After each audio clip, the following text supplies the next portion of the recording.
99% students इस problem को solve नहीं कर सकते, उसे देखते ही छोड़ देते हैं। हम इसे सॉल्व करेंगे अगले 4 मिनट के अंदर फुल स्टेप्स के साथ, और मैं आपके सारे डाउट्स क्लियर करूँगा।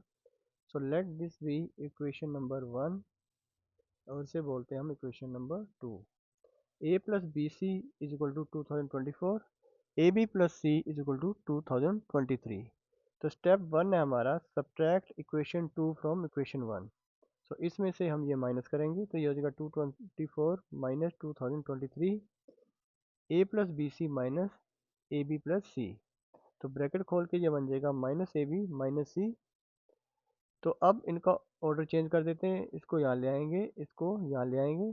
तो A minus A B plus B C minus C is equal to 1। अब हम यहाँ पे टर्म्स को ग्रुपिंग में डाल देंगे। तो ए को अगर हम इन दोनों से ए को अगर कॉमन ले लें, तो ये बन जाएगा, ए की जगह आ जाएगा 1, और बी की जगह आ जाएगा ए बी की जगह आ जाएगा बी। और यहाँ पे सी को अगर कॉमन ले लें, तो बी सी की जगह आ जाएगा बी, और सी की जगह आ जाएगा 1।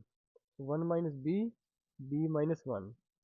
अब इन दोनों हमने इन दोनों को अगर सेम करना है, 1 माइनस बी और बी माइनस 1 को सेम करना है, तो इसके आगे हम माइनस लगा देंगे। तो ये बन जाएगा प्लस सी से बन जाएगा ये माइनस सी, तो ये बी माइनस 1 से बन जाएगा 1 माइनस बी।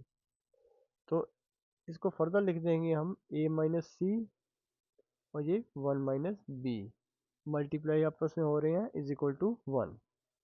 तो हमारे पास यहाँ पे दो पॉसिबिलिटीज निकल के आती हैं। एक तो है कि 1 minus B is equal to 1 and a minus C is equal to 1, क्योंकि अगर 1 1 से मल्टीप्लाई हो रहा है तो इज इक्वल टू 1 हो जाएगा।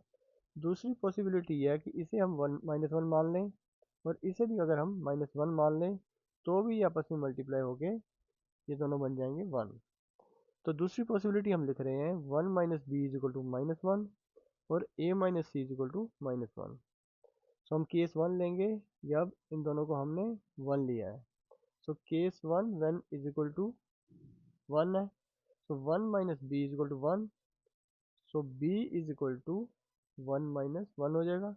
बी को इधर ले आए, 1 को इधर ले आए, तो बी प्लस हो जाएगा और 1 माइनस हो जाएगा। So B is equal to 0। Second है A minus C is equal to 1। So A is equal to C plus 1। So इसे हम सब्सटीट्यूट करेंगे इस इक्वेशन में। So B is equal to, यहाँ पे हमारा था B is equal to 0। So A plus B C is equal to 2024, और अगर हमारा बी यहाँ पे डाल दें 0, तो सी भी 0 हो जाएगा, तो ए हो जाएगा हमारा 2024। और दूसरा है हमारा c plus 1 plus B C is equal to 2024। तो यहाँ पे आ जाएगा, ये फिर से 0 हो जाएगा, क्योंकि यहाँ पे ए की जगह हमने डाल रहे हैं सी प्लस 1। इस ए की जगह हमने डाल दिया यहाँ पे सी प्लस 1। तो ये आ जाएगा हमारा सी इज इक्वल टू 2024 माइनस 1, यानी कि सी इज इक्वल टू 2023। सो अब केस लेंगे 2, वैन वो इक्वल टू माइनस 1 है। तो 1 minus B is equal to minus 1। B इधर आ जाएगा, 1 इधर आ जाएगा, तो ये हो जाएंगे दोनों ऐड। तो B is equal to 1 plus 1 यानी कि 2। और दूसरा है हमारा A minus C is equal to minus 1। तो ए इज इक्वल टू हमारा हो जाएगा, सी इधर चला जाएगा, यानी सी माइनस 1। इसे हम इक्वेशन में डालेंगे ए प्लस बी सी में। सो यहाँ पे लिखा है हमने A is equal to C minus 1, तो ए की जगह आ जाएगा सी माइनस 1, और बी की जगह आ जाएगा यहाँ पे 2। ऊपर हमने 2 लिखा है, तो ये हो जाएगा हमारा फर्दर, इन दोनों से बन जाएगा ये 3c, और ये 1 आ जाएगा इधर, और इधर आगे ये हो जाएगा add. So 3c is equal to 2025। So c is equal to 3c is equal to 2025 divided by 3। तो 2025 को अगर हम 3 से डिवाइड करते हैं, तो ये आ जाएगा 3 6 जा 18, 3 7 जा 21, और 3 5 जा 15। तो c की वैल्यू हमारी निकल आई 675, और a is equal to C minus 1। So c की वैल्यू अगर 675 आई है, तो a की वैल्यू हमारी निकल आई 674। तो हमारे फाइनल आंसर्स हैं यहाँ पे ए बी सी। जब हमने उसे इज इक्वल टू 1 लिया था, उस केस में ए हमारा 2024, बी 0, और सी 2023।